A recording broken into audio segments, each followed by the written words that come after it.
Welcome to the deep dive. Today we're jumping into some source material with a pretty radical philosophy. It basically turns conventional thinking right on its head. The idea that the solution to global chaos, all the crises we see, isn't out there in politics or systems, but it's entirely within us. Individual self-improvement. Mm-hmm.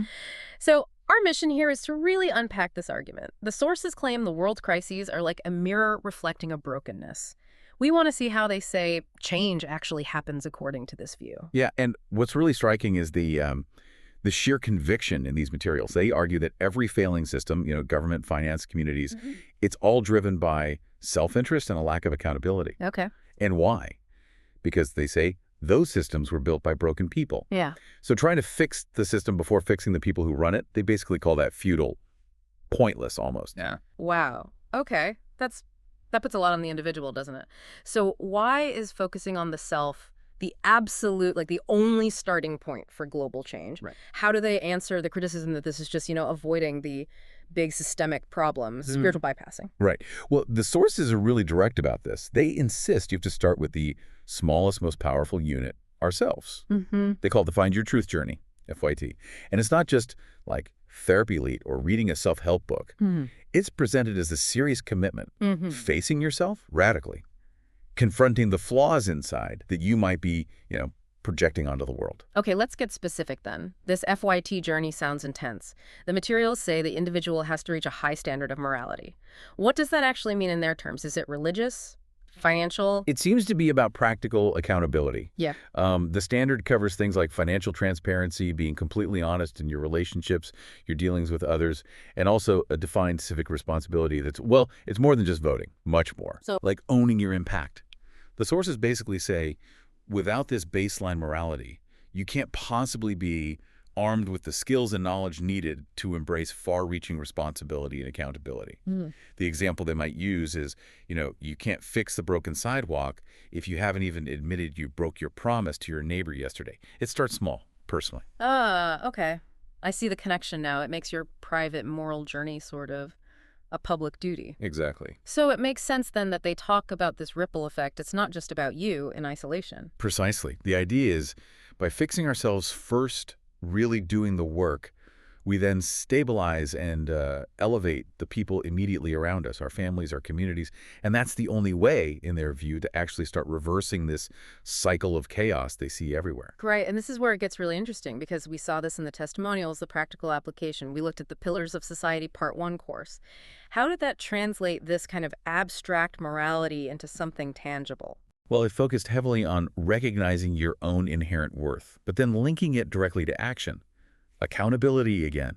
One user mentioned realizing their usefulness and purpose in life, which they said led to a powerful shift. But the mechanism was key. That shift happened when the user openly addressed their crippling financial debt. They stopped hiding it. They sought accountability with their family, their community. Oh. And that transparency, which of course seemed to force, was the catalyst, rebuilding trust, making things function again. So that personal moral standard directly impacts your ability to function, to be trusted within society. Okay. That fits perfectly with how they talk about the family unit. They call it a cornerstone of society itself. Absolutely. The source material really hammers this home. Fixing the self is about modeling the behavior you want to see. There's this insight that small daily actions can have a lasting impact on future generations, which suggests these actions, keeping your word, practicing patience, being honest like Poole, they're basically tiny political acts. You're building reliable governance, but starting at home. Yeah, building trust from the ground up. And we saw a similar psychological angle in the relation building and resolving conflict workshop.